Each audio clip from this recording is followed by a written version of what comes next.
Cyber অ্যাটাকের বিরুদ্ধে আমাদের শিক্ষার্থীরা আগামীকালকে ব্যালট অ্যাটাক দেবে বলে আমাদের বিশ্বাস। একই সাথে আমি শিক্ষার্থীদের দৃষ্টি আকর্ষণ করে বলতে চাই, আজকে শিক্ষার্থীদের প্রতিনিধি হিসেবে আবিদ ভাই আমার বা মায়েদের আইডি ডিসেবল করা হয়েছে। আগামীকালকে ওই প্রতিক্রিয়াশীল গোষ্ঠী, এই যারা সাইবার অ্যাটাকের সাথে জড়িত, তারা যদি কোনোভাবে বাই ফল্ট ইলেক্টেড হয়, তাহলে ঢাকা বিশ্ববিদ্যালয়ের 40,000 শিক্ষার্থীর আইডি কিন্তু তারা ডিসেবল করে দিবে। আপনারা দেখেছেন পূর্বে রাষ্ট্রের পক্ষে দেশপ্রেমিকতার সাথে যারা কথা বলেছে তাদের গুম করা হতো, আর এখন যারা দেশপ্রেমিকতার পক্ষে কথা বলে, দেশের পক্ষে কথা বলে, তাদের সামাজিক যোগাযোগ মাধ্যমগুলো বিভিন্ন সাইবার অ্যাটাকের মাধ্যমে বন্ধ করে দেওয়া হচ্ছে। এই দুটোই কিন্তু সম অপরাধে অপরাধী, এবং এই প্র্যাকটিসটি এই শিক্ষার্থী যারা গত 17 বছর আওয়ামী ছাত্রলীগের সাথে মিলেমিশে একাকার ছিল, তাদের মাধ্যমে এখন চর্চা হচ্ছে বলে আমাদের বিশ্বাস। আমরা তো আসলে সবাই এক্সাইটেড আগামীকালের জন্য, কারণ আমাদের এত প্রতীক্ষিত একটা নির্বাচন, যেখানে আসলে আমি যদি বলতে চাই যে কী ধরনের প্রার্থী আমরা চাই, আমরা তো আসলে সবাই একই জিনিসই চাই আসলে, যে আমাদের ক্যাম্পাসের সার্বিক উন্নতি।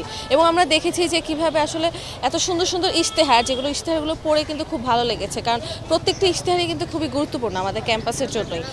আমরা যদি দেখি যে আমার মনে হয় যে যদি প্রার্থীর কথা বলতে আসি, তাহলে যেই প্রার্থী হোক না কেন নির্বাচিত, আমি চাই যে তারা যেসব ইশতেহারগুলো বলেছে যে তারা নির্বাচিত হওয়ার পর সেটা পালন করবে, সেটা যত সঠিকভাবে বাস্তবায়ন করা হয়, এবং সেটা যেন তাদের কথার সাথে যেন তাদের কাজের মিল পায়। কারণ আসলে আমরা অনেক সময় দেখি যে ভোটে জেতার জন্য মানুষজন অনেক ধরনের কথাই বলে, কিন্তু পরবর্তী পর্যায়ে কিন্তু আসলে সেগুলো কোনোটাই করা হয় না ঠিকভাবে।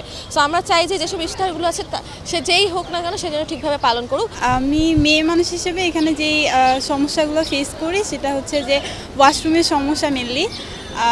কারণ এখানে হচ্ছে 3টা ফ্লোর মিলে হচ্ছে লাইব্রেরি, কিন্তু ফার্স্ট ফ্লোরে মেয়েদের কোনো ওয়াশরুম নেই।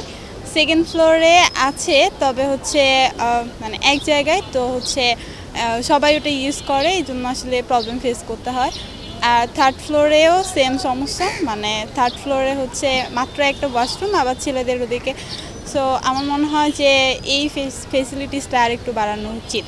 কমিটমেন্ট দিলেই তো আসলে হবে না। আমরা আসলে তো এতদিনে তাদের কাজ কর্ম দেখেছি যে তারা কে কতটুকু এগিয়ে, তা আমরা বিশেষ করে চিন্তা করব যে কে কতটুকু পারবে।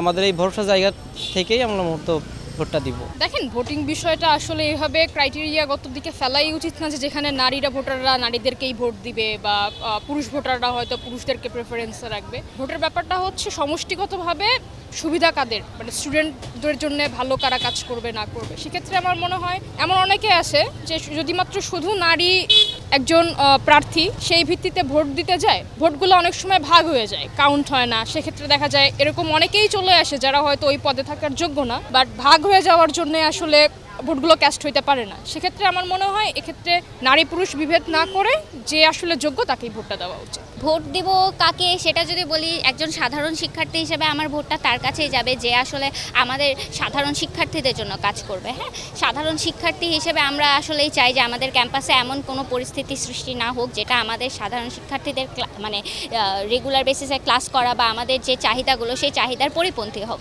তো এটা আসলে নারী বান্ধব হোক বা শিক্ষার্থী বান্ধব হোক, যেভাবেই হোক না কেন, আমরা একজন শিক্ষার্থী, সাধারণ শিক্ষার্থী হিসেবে চাই যে আমাদের ক্যাম্পাসে আমরা যেন সাধারণ শিক্ষার্থীর মতন যেই সুবিধাগুলো সেই সুবিধাগুলো পাই। সেখানে ইশতেহার থেকে যদিও ভিন্ন রকমের অনেক রকমেরই কমিটমেন্টের জায়গা এসেছে, সেগুলো আসলে কতটুকু বাস্তবায়ন হবে সেটা নিয়ে আমার আসলে ব্যক্তিগতভাবে এখনও শঙ্কার জায়গা আছে।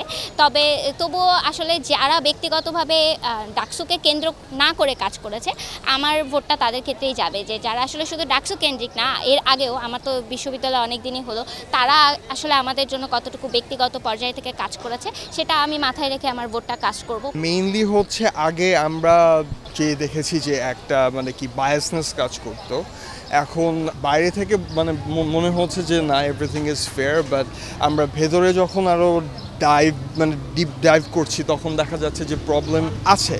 এখনও যে প্রবলেম একেবারে নেই যে না, ডিফারেন্ট ট্যাগ হিসেবে ইউজ করা হচ্ছে, যেরকম নারীবাদ হিসেবে যে হচ্ছে আমরা ফিমেলদেরকে নিয়ে কনসার্ন, এইটা কেন হচ্ছে একটা ট্যাগ হিসেবে ইউজ করতে হবে। এটা যদি আমাদের মেইন হচ্ছে আমাদের মানে কি মোটিভ থাকে, আমরা কাজ করব।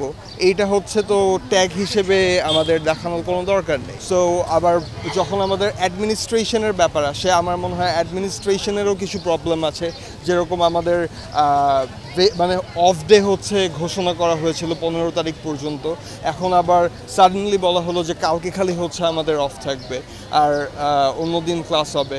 সো এটা নিয়ে আর কি আমার একটু পার্সোনালি ডাউট ক্রিয়েট হচ্ছে। প্লাস সংঘর্ষের আশঙ্কা আসলে বলা যায় না, কারণ হচ্ছে বাংলাদেশ ঢাকা যে কোনো দিন যে কোনো কিছু হয়ে যেতে পারে, কিন্তু মনে হচ্ছে না ওরকম ডিরেক্ট সংঘর্ষ হবে। সো দলীয় যদি আপনি গ্রুপগুলোকে বলেন, আমি হচ্ছে ওদের স্পেসিফিক আইডিওলজিতে আমার মনে হয় যে তাদের যে আইডিওলজির প্রতি লিন যে স্টুডেন্ট ওদের প্রতি কাজ করবে বেশি।